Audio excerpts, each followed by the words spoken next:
We now have a Hall of Legends in League of Legends esports, and Faker is going to be the first inductee in.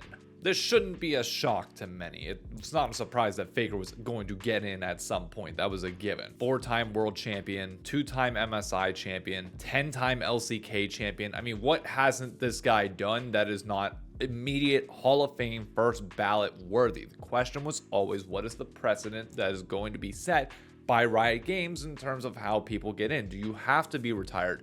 Do you not? Those of us from a traditional sports background will typically look at the NBA, the NFL, the MLB, all of these sports where you need your player to be done with their entire career so we can celebrate their legacy as a player in the game, because there's no rush to get somebody in the Hall of Fame. Once they're in, and you know who the greats are amongst the Hall of Fame. When you look at the first inductees for both the NBA, the NFL, and pretty much every other major league, it's pretty night and day that obviously they're not the GOATs of their sport. They just were for the time. They were the first retirees, so it made sense to put them in. League of Legends was always going to be a little bit trickier because we do have players that retire then unretire. For Korea specifically, you have their 2-year mandatory military service, which would take players out of the game for a bit, but eventually bring them back, typically not at the same level of strength, but you would see players still come back. So people have been debating for a very long period of time, should active players get in? Well, Riot has officially shut the door on that conversation. The answer is yes. This is going to be more like golf, where you can have active Hall of Famers still playing in the sport and still ongoing, but there's a lot more to this. So let's dive into the article that Riot Games has put out regarding the Hall of Legends and what you can expect, because this is much more than just, hey, Faker gets a trophy and a skin. They first talk about Faker for a little bit. For more than 12 years, Faker has shown incredible dedication to the game and sport. As the mid laner for T1, Faker has been long known for his technical prowess and his ability to make game-changing plays, earning him the moniker the unkillable Demon King. There's no denying that Faker is the greatest League of Legends player of all time. It is going to take years, maybe decades, for anybody to even come close to him, his level of stature, the amount of achievements that he's had. And granted, there will be this scaling argument of, okay, well, he won some of those whenever China wasn't as developed and the esport was younger and competition is better nowadays. Like, those comparisons will always exist and always be around. But for the most part, like, we're not dealing with the extreme level of differences that you see in traditional sports. Players today still do face many of the same challenges that players back then did, even if the mechanics are better now. And I don't see anybody passing Faker for a long period of time. Now, this is where things get interesting, because they were talking to the president of esports at Riot Games, John Needham, and he noted,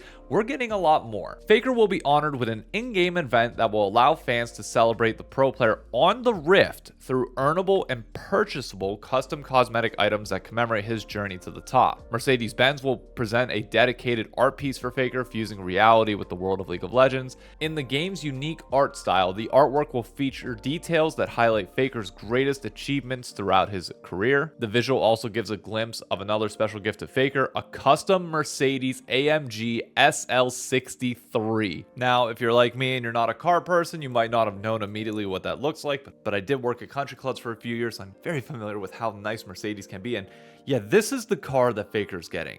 That's absurdly nice. Now, granted, obviously Faker makes millions of dollars each and every year, so technically getting a Mercedes in terms of like the money is not like the biggest thing in the world, but the fact that you're getting a Mercedes for free out of this, oh, that's nice. And like, every player after this is going to get one as well, in theory, as long as Mercedes continues to be the partner of LoL Esports. So, you know, say when Bjergsen finally gets into there, assuming Bjergsen ever does, maybe double, I don't want to start the NA player debate. Who I'm saying, a lesser known player with less money gets into the Hall of Fame and they get a Benz with it. Damn. There's a whole section in the article about Mercedes and their partnership with LoL Esports. I know some people are going to look at this article and be like, why are we shoving in Mercedes in with all this? And it's like, okay, well, you know what? The sponsors are part of what makes this whole thing go round. Don't forget, with the revenue changes, sponsorships are going to be the thing that makes global LoL Esports break even at a minimum. And then the additional revenue will get pushed down to the ecosystem itself. But to have somebody like Mercedes, a higher end luxury car dealer, involved with LoL Esports for a long period of time now, still willing to do these kinds of partnerships and go above and beyond, is pretty massive. Let's circle back though on that in-game event real quick. The Hall of Legends in-game event will include an event pass that will take the players through a journey of Faker's career, highlighting pivotal moments, achievements, and more. Players can earn and purchase commemorative cosmetic items, collections, and skins themed after the Demon King himself in celebration of this moment. Now, the wording on that's a little interesting, right? Because we've heard the rumor that Faker is going to be getting an Ari skin for a bit now, and I'm assuming that's still going to be part of this, and like that's going to be like the prestige skin that's part of the line.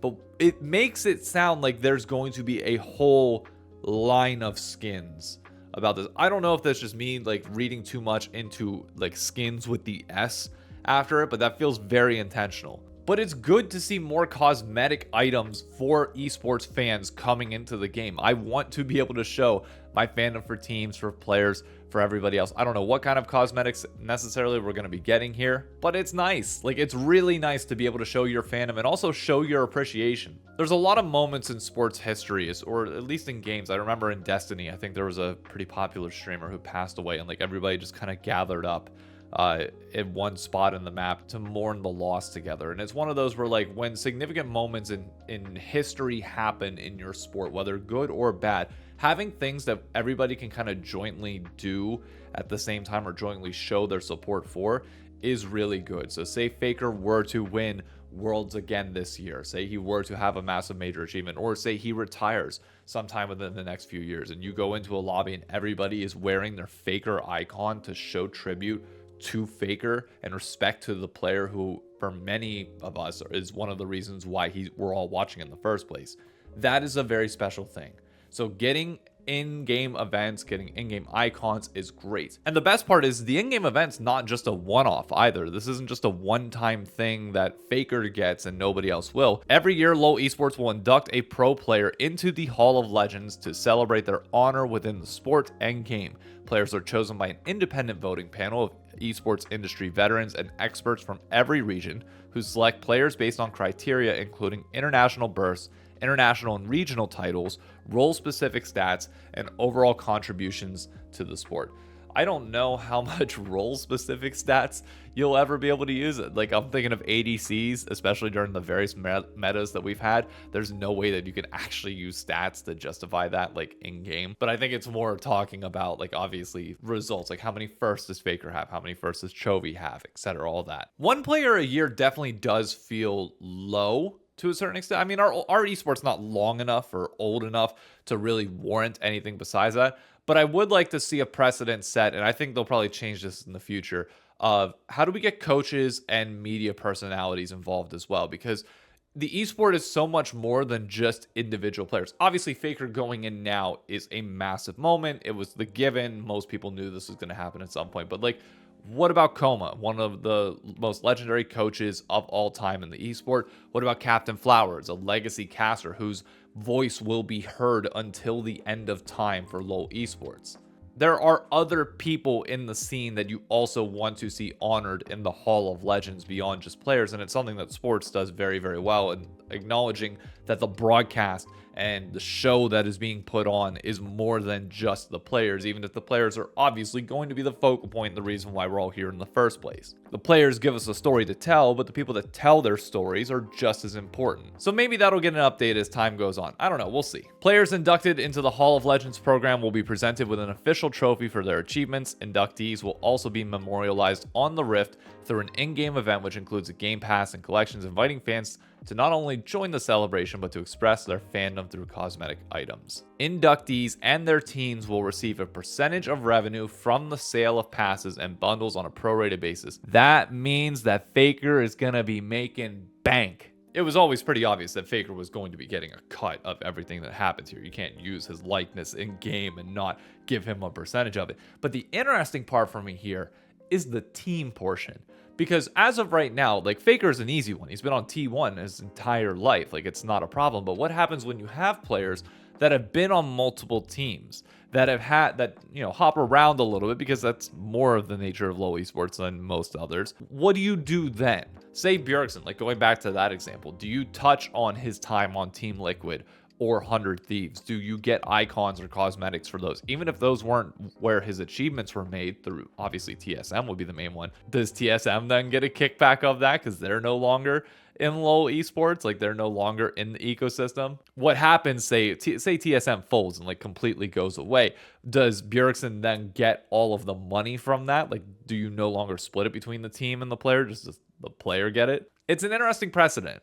I wasn't honestly expecting the teams to get a portion of this. I thought it would just be the player themselves, but then again, it does make sense that the team would, because when we think of Faker, we do think of T1. When you think of T1, you do think of Faker. It is just going to be interesting whenever you get these players that have much more expansive careers on multiple teams that have kind of hopped around. That's whenever things get interesting. But look, it's a good thing that we finally have a Hall of Legends in League of Legends. More importantly, it's even better that we're having an in-game event. Like, think about it. They put a lot of effort into the Soul Fighter events that come for the game and all the things that traditionally sell them basic skins. And now we are getting a dedicated esports event that is not directly tied to an international event. It's not MSI. It's not Worlds. This is a Faker Hall of Legends in-game event. That is massive, no matter what way you write it. Even if those of us that didn't want Faker being inducted first and wanted to wait until he retired are somewhat upset about that, the fact that we're getting an in-game event like this and can celebrate an active player while he's playing, I'm not going to lie, is really damn cool. And I'll close it with this and kick the question to you all. Now that Faker's in and we got the one really, really obvious one out of the way, and we know that it's only going to be one player at a time, I think more of the attention actually goes to next year. Who is going to be the first non-Faker inductee into the Hall of Fame? Because damn, that's going to be an honor. But the even bigger honor obviously goes to Faker. Congrats on an amazing career so far. Hopefully it's not done yet. Hopefully we see more to come, and I cannot wait to see what they do for this in-game event. If they set a really good precedent here, this could be massive for esports and set a trend that, yeah, maybe we can do just more esports specific events that aren't even tied to international events. And yes, I will probably be getting the Faker Ahri skin, even though I don't play Ahri.